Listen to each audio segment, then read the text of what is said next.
Welcome to another episode of the Focus Daily Show. Here on the Focus Daily Show, we speak about biblical prophecy and how it unfolded right here in America, and how America is the setting and the bagging of the Bible, how African Americans or Afro Americans are the people that the Bible speaks of as the children of God. Lately, we've been discussing Jekyll and the money changers and how they converted us from the gold and silver standard to the fiat standard, which in fact entrapped the souls of men, as the Bible speaks of in Revelation, allowing the souls of men to be traded and sold on the market, making God's children bond men and bond women. Today, we're going to go a little bit more into what occurred exactly in the formation of the Federal Reserve and the individuals that participated in this formation of the Federal Reserve.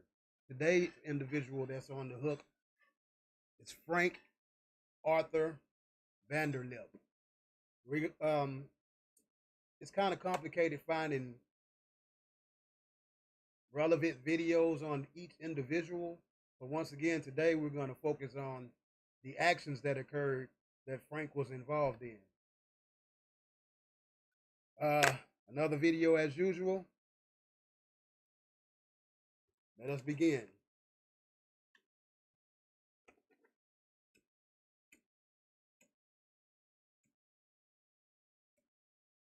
Let's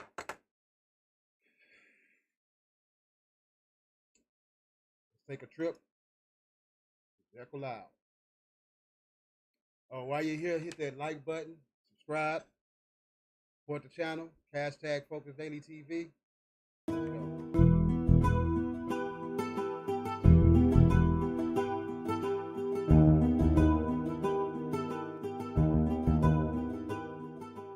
Who controls the Federal Reserve banking system? There are four aspects that have to be examined for you to clearly understand the Federal Reserve banking system: how it came about, who owns it, who controls it, and the end game. How it came about. Bank runs and the panic of 1906. Okay, here at Focus Daily TV, you have to put your discernment caps on. All I ask is that you listen to the information that's being presented, and it shall become clearer and clearer, like precepts on top of precepts. Each piece forms a bigger picture. I've been doing Focus Daily TV for nearly a year now. I have almost 100 episodes on this channel. So be sure to go back and check previous episodes to understand even more clearly. 07 drove Republican Senator Nelson Aldrich, the chair of the Senate Finance Committee, to devise a plan to Nelson Aldrich, the man with the plan. Once again, I've done a previous video about him that you should go check out. Structure banking in America. His research and study concluded that a central bank was necessary to manage the nation's economy. In November 1910, 6 men, Nelson Aldrich, Frank Vanderlip, this is the guy we're focusing on today. Once again, put your discernment caps on, pay attention. Aldrich, A. Piat Andrew, Henry Davidson, Arthur Shelton, Frank Vanderlip, and Paul Warburg met at the Jekyll Island Club off the coast of Georgia to write a plan to reform the nation's banking system. At the time, Jekyll... See, what I'm doing is taking you back through history, but I'm giving you a proper lens, proper eyes to view it through. So really all you have to do is just listen and pay attention, and the truth will become obvious. Jekyll Island was privately owned by a small group of millionaires from New York, including William Rockefeller and J.P. Morgan. Senator Aldrich knew these advisors had known ties to Wall Street and the banking industry, and felt that if members of Congress were aware...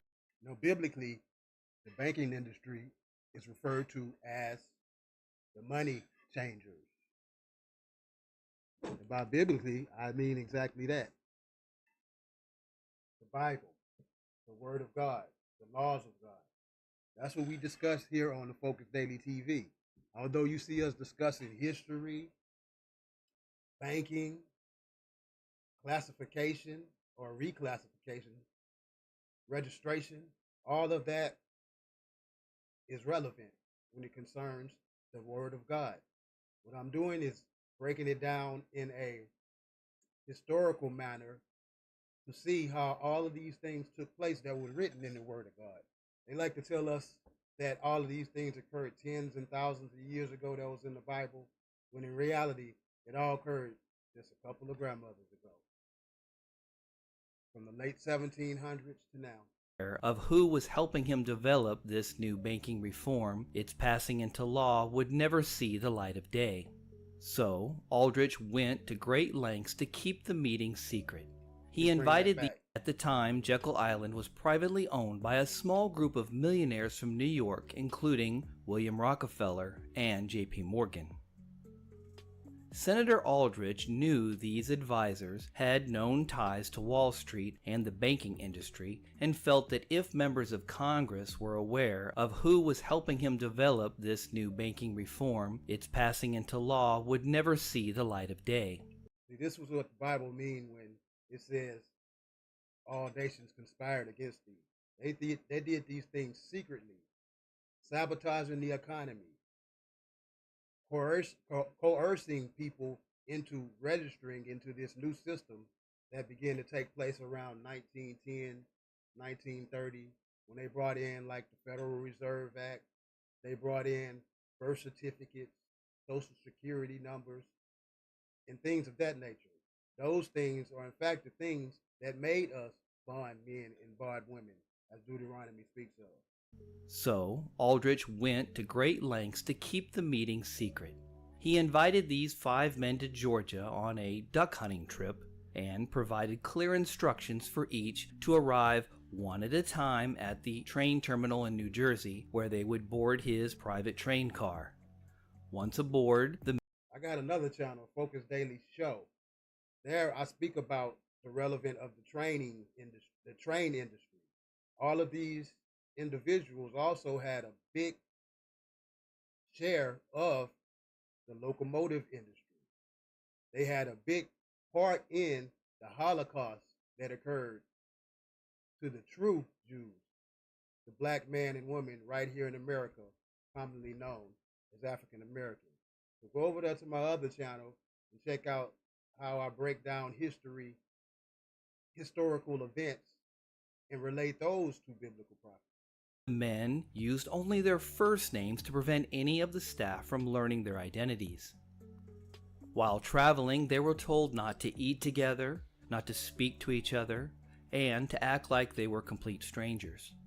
Upon their arrival in Georgia, they were shuttled by boat to a very private and secluded Jekyll Island, where the use of any communications with the outside world was forbidden. Smartphones weren't around back then, so we're primarily talking about sending messages by telegraph. By the end of their time on Jekyll Island, Aldrich and his colleagues developed a plan for a Reserve Association of America, a single central bank with 15 branches across the country. So who exactly were these 6 men that decided for an entire nation that we needed a central banking system? Exactly. And that's what we discuss here on the Focus Daily TV show. And we keep it short and sweet and to the point. God knows how the attention span of man has become in these days. So he wants me to keep it concentrated and concise. So that's what we're going to do. Right here on the Focus Daily TV show. Hit that like button. Subscribe, y'all. Support the channel. # Focus Daily TV. We out.